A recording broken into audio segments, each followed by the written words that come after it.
ในโอกาสวันนี้อาตมาจะแสดงสัจธรรมคำสอนในทางพุทธศาสนาก็เป็นเครื่องประดับสติปัญญาให้แก่ท่านเจ้าภาพโดยเฉพาะในวันนี้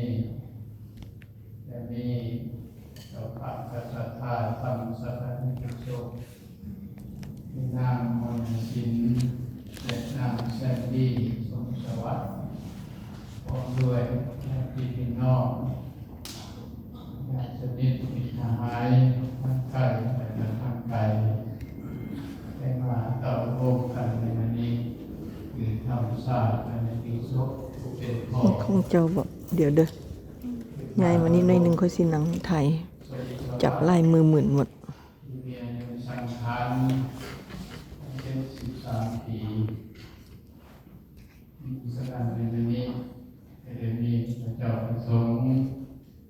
จากวัดราชพารามจำนวน6 รูปเป็นเวลาบุญหรือว่าสูตรเพื่อสมบุญกุศลให้เราจะเกิดที่ดีเยินสุขและเงินแม่ในสวรรค์ตั้งแต่ผ่านวันตกสมสวัสดิ์หรือสมสวัสดิ์จากไปเป็นพุทธิพุทธายะติโกโหติขาทิใส่ใจหาบริรุลักตามกันนี้ประเพณีจะได้ทำการสู่พระอภิธรรมเป็นการสู่อันนี้จะน้องสกุลนั่นแหละในวันนี้ก็เป็นมื้อสุดท้ายที่จะห้องต่อพบกันเพื่อความเส้นบุญกุศลการวัดโลกสมสวัสดิ์แต่ถือว่าเป็นผู้หนึ่งเราเคยเป็นผู้เขียนอ่านในการผู้เป็นน้องชายได้บอกให้ตมาฟังเราเคยได้บวชหลายปีได้ดำรงอยู่ในพระกสาวกจนปัจจุบันอายุเราเป็นเดือน73 ปีถือว่าจัดอยู่ในอายุอันนี้นะที่กายบนอายุโอ้โหมือที่คนห้องเรียกกันมาได้เที่ยวมาส่งกัน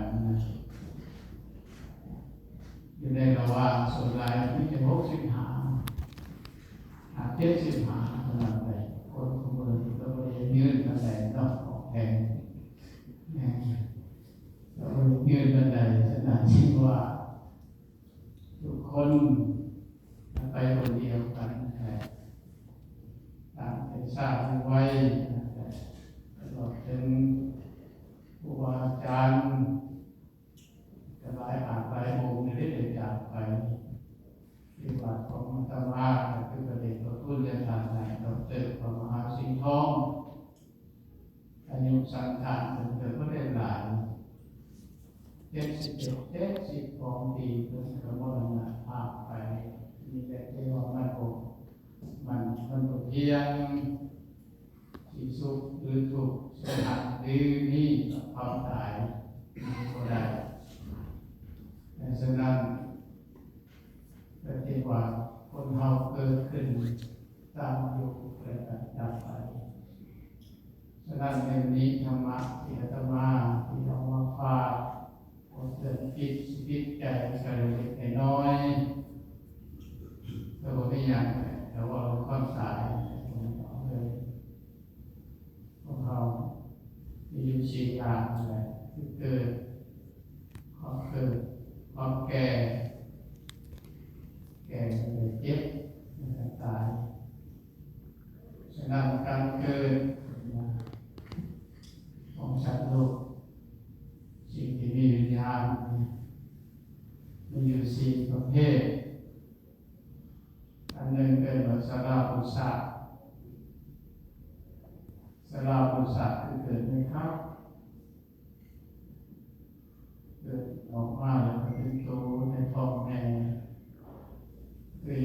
คนเฮาเนี่ยพวกควายมันออกมาเป็นตัวเป็นตัวอันนี้อย่างที่อายุยืนแก่คนเฮาปัจจุบันนี้คนใด70 กว่าปีคือว่าอยู่ในอายุไขอันที่1สารสุสะอันที่2อันดาสะประเภทนี้เกิดอยู่ในไข่เป็นอย่างเกิดเป็นไข่เป็นนกกาเป็นไก่เป็นสีแรกวันนี้เขาน้อยลงไปเขาเลยเป็นเขาน้อยลงคนเขายังสูบดีได้ของเขายังไงยังยืนอยู่นะประเภทที่3สังเสทสะสาบรีเกิดในไข่คือพวกนอนสี่เกิดในสุขภพอันนี้อายุเขาเลยแค่น้อยลงซื้อสุดเท่าไหร่อันนี้แต่ในประเภทที่ตัดให้เรียบร้อยเสื้อหนังเกิดขึ้นแต่ผมมีพ่อผมมีแม่ประทุกเองโลด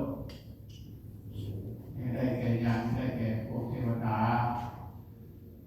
แต่ผู้เหตุผลในมาทางศาสนาจึงสอนพิสูจน์ไปที่นี่เลยกุศลธรรมะกุศลธรรมะเป็นเหตุผลแล้วตายไปแล้วก็ไม่ได้หายไปใช้จิตสะสมเป็นเวลาไปสิตายนะเป็นว่าจิตเตสังกิริเทตุกติปฏิกังขาคนเท่าทาให้ละจิตสิกขาจิตใจกระวนกระวายโหมหนักกระวงหลังในการตายไปแล้ว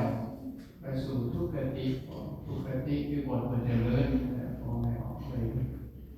อันที่สองก็เลยจิตเตอะสังกิริเทสุปฏิปฏิกังขาขันธนะใจสิกขาจิตใจพองใสบทประวันประวายองค์ได้องค์จะไปบวกหนักแต่ละคนเกิดมาก็ต้องเกิดแก่เจ็บตายเราไปสู่สุขติมีอย่างคือสวรรค์นั่นแหละเป็นบุคคลธรรมะสู่ที่นี่แหละโดยเฉพาะทางในนิ่งนักใส่ผู้ที่ยังอยู่เห็นแล้วเมื่อกี้เราเบิ่งละถ่ายไหมผู้ทำบุญไปใช้ผู้ทำบาปไปใช้สวรรค์นี่เป็นมี6 ชั้นที่20 ชั้นที่รวมทั้งภูมิโลก30 ภูมิแต่เพิ่นลุ้นนะทุกมนุษย์ที่1สวรรค์6 ภูมิมีอยู่24อบายภูมิมีอยู่4นั่นออกไปท่านผู้ใดได้ไปเกิดในโลกสวรรค์นั้นยืนเสวยความสุขอยู่ในโลกสวรรค์เป็นเขียนไว้กับพิธีการเป็นไปอ้อสิ่งนั้นเทวดาเป็นสอนเราสุดท้ายไม่ยิ่งเลยผู้ชายนี่น้อยไม่ยิ่งเป็นผู้ชายกระจายเพิ่นน่ะมันเป็นมหากระจายว่าผมแล้วก็คืออยู่เลยเด็กได้ยังมาคือสุดท้ายเวบุญเนี่ยไม่ยิ่งเลยอย่างไรผู้ชายผมก็เข้าผู้ชายน่ะอยู่เบื้องหลังอย่าไปเรื่อยๆนะไปอยู่เบื้องหลังสุดท้ายเห็นว่าเห็นตัวว่าสุดท้ายก็ดีปีนึงแต่ว่าการกินข้าวผู้ใดกินผู้นั้นได้อย่างอีกเราไม่ออกนอกแน่นอนนี่คือการอะไรก็ได้รู้คือจะมาเป็นโอปัญญาสุขิริกุศลธรรมะให้แก่ผู้เด็กคุณจะได้เกิดในด้านเทวดามันยังได้เข้ากับคือไอ้หนุ่มที่พกตีพุกปากทิศกรรมนั่นเกิดขึ้นโดยพระวิขอที่แม่เสวยสุดตัวเขาเป็นกายทิพย์แต่เมื่อบุญเขาก็เลยจุดเอาอย่างสี่นะขอบใช่ไหมอันนี้เขาบอกว่ากายบุญเป็นกายทิพย์นะครับจุดเอาจีแหละผ ทำคืออย่าบอกวันโลกศพสวัสดิ์เนี่ยเพราะร่างกายของเราและทุกคนเนี่ยที่เป็นมนุษย์นี่มันเกิดกายทิพย์มันเป็นกายเนื้อกายทิพย์ที่เราเห็นนี่มันประกอบด้วยธาตุสี่เห็นของเราธาตุสี่นี่ยังภาษาบาลีคนเราปัจจวิงธาตุปัจจวิงธาตุอาโปธาตุเตโสธาตุวายุธาตุประกอบด้วยดินน้ำลมไฟประกอบกันสิ่งเหล่านี้แต่รับอันนี้มีชีวิตอยู่นี้ร่างกายนี่มันก็เป็นทุกข์เล็กออกไม่ออกเป็นมันต้องได้รักษาปฏิบัติอยู่ตลอดนะบ่เป็นว่าสมบูรณ์ตลอดถ้ายังน้อยแข็งแรงแน่ใหญ่มาจังหน่อยกันเย็บปวดตอกนอนแอบและเข่าเสลเกสลาแห้งเจ็บนั่นเจ็บนี่ตามอายุสังขารนั่นแหละ10 ปีอาบน้ำปวดหนาวอายุน้อยเช้าปีรุ่มเบาสาวเบื่อเป็นอะไรสันใด10 ปีเมื่อเนื้ออ่อนไก่40 ปีกินลายมือไก่มันผ่านแล้วไม่ออกเป็นปฏิธรรมที่ชอบมาแม่50 ปี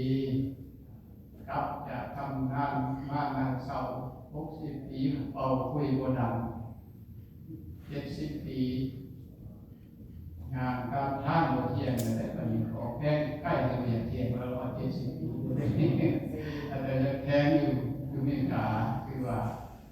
อากาศก็ดีอาหารก็ดีกันบ้านเข้ากัน60 70สัมปทาน64 ปีนี่มูรุ่นกันคือว่าวัดไปหลายส้มหลายต่างนี่เราว่า70 ปีงานทำท่าบนเทียน80 ปีเลยกันกินกระชมโอ้กินกระชมอร่อยดีนะครับไข่โมไข่ต่างๆอันนี้เรียกว่าห้ามกายของเราเป็นซี่เลยมันก็กายเนื้อกายทิพย์กับภูเทวดาเขาก็เลยมดบุญหายไปเลยนี่แหละอันที่หนึ่งสลาบุษาอันใดทำบุญนะจะไปเกิดเป็นนางเทวดาสวยบุญอยู่เมืองสวรรค์หลายแต่คงกันข้ามมันคือเรื่องสูตรต่อพระกุศลธรรมาคือการทำบาปไปใช้ปกสัตว์นรกไปสอนเราในนรกการในทางเมืองโลกแต่คือคุกคือตารางแบบโอเด็กตัวดีตามโทษไปกรรมนักในทางศาสนาบรรลุกรรมนี่อย่างที่หาต่างนั่นมาถูกขาดขาพอขาดไม่ได้ขาดได้ขาดไม่ได้สองที่ถูกขาดคือขาพออรหันตขาดขาพระเจ้าประสงค์ผู้คนมีชีวิตกระบาดทุกท่านในประเทศนอนเด็กประชุมเศร้าอีกไทยพระเจ้าประสงค์แต่สมาธิกันนะสิกาบาตัวมีตัวตนเด็กสังเกตทั้งสองกันอันนี้แหละคือหลักของปีแน่ไปเป็นสุขภาพกุศลายมาทำบาปตายไปเป็นเกิดเป็นสัตว์นรกไปนรกอายุยืนที่กันต้องได้ลูกไปก่อนเข้าไปเข้าไปเป็นหมื่นเป็นร้อยหลายร้อยปีกันโดยจะไปตามแต่ว่าผู้เห็นคุณเสวยสุขเป็นนางเทวดาผู้เห็นฟ้าไปเป็นสัตว์นรกนะครับทุกทรมานหนาเอาไปยากการทำมาคือคุณเห็นโอบาสนั่นในวันนี้อาตมาเองกับขออนุโมทนาสาธุการโดยเฉพาะผู้เป็นผู้สาวของแห่งพ่อวันโรคสวัสดิ์เสร็จพ่อได้จากไป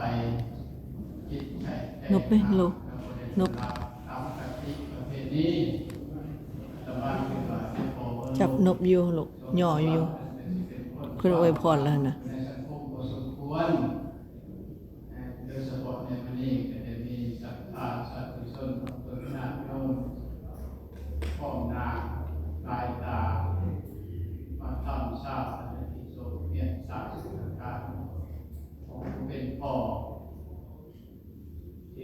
จากพวกเขาไปเป็นภาษาที่เรียกว่าพ่อแม่เลี้ยงลูกนี่คือต้องถูกจนพ้นแล้วย่ามใหญ่โตไม่ตึกพาย่ามเกเท่าของเจ้าของไส้ย่ามป่วยไข้ของเจ้าของสาคันถึงข้าวรวมกับเจ้าชีวาวังลูกมาสวยติดตาเมื่อสิ้นใจตื่นสิ้นและสิ้นใจก็ได้อาศัยเนี่ยสร้างอาคุณทำบุญกุศลหาคนเราแตกรับเพียงแต่ธาตุสี่ปัญหาส่วนจิตในวิญญาณบริตายเด้อให้เราญาติวิญญาณอยู่ที่ผีนั่นแหละมีตายไปแล้วนะของเราก็คือจิตตามศาสนาจิตเราบริตายกายเป็นตัวที่สุดโอ้พุ่มอะไรเนี่ยทำดีก็เป็นสุดสวรรค์ก็จะมาทำบริการแล้วเอาไปจีน่าหลงก็จะมาว่าถึงข่าวที่แห่งดำกำมัดกำแหน่งในโลกมันคนอะไรนักส่วนจะพวกตลอดชีวิตรุดตามลำดับฉะนั้นพระกุศลทั้งหมดที่ลูกยิงตลอดถึงญาติโกโอติกาปัญญาเทียนสมุติกัตธรรมสาปฏิโสและก็ได้ตั้งใจอุทิศกับพระนาส่งถึงดวงวิญญาณของพระมรดกสมสวัสดิ์ที่ได้จากไปเราดวงวิญญาณของเราอยู่ในสถานที่ใดก็ดีก็จะมาพูดแต่ตัวเดิมโนโมทนาสาธุการข่าวเขากุศลที่ทั้งลูกหญิงตลอดถึงญาติโกโหติกาได้ ลูกชายบ่บอก ค เพิ่ น น ที่วิญญาณของเจ้าไปเกิดในสุคติภพเมืองแม่แดนสวรรค์บนเขาหาป่าไปซื้อและในการเป็นที่สุดยุดลงแห่งการธรรมเทศนาเพียงยอดนี้อัตมาเองแล้วก็คุณชัยพรอาจารย์ภาพตลอดถึงเจ้ากุศลปัญญาโยมทำชาติปฏิโสเนี่ยสร้างสงสการวันนี้แต่เดือนนี้ปีใหม่ห้าคุณอยู่ขอให้ทุกท่านทั้งหลายจงอยู่ดีมีแห้งมีสุขภาพแข็งแรงปราศจากทุกโศกโรคภัยเจ็บไข้ป่วยอันใดก็ขอให้จงนำไฟไหลไปกับปีเก่าเลยขอที่ต้องไฟไหลก็ออกมาไฟชาติเราไปแหลกไปก่อนไปชีพนักการเกิดมาแต่ผู้ดูขอให้สุขภาพอนามัยสุขร่ำด้วยและอยู่ดีมีแห้งอันนี้วันโนสุขังพลังจะมาทุกคน สาธุสาธุขอให้บุญคำนำสู่เด้อทุกท่านที่เข้ามาฟังอย่าลืมกดติดตามให้สะออนแซบ YouTube เด้อสาธุสาธุ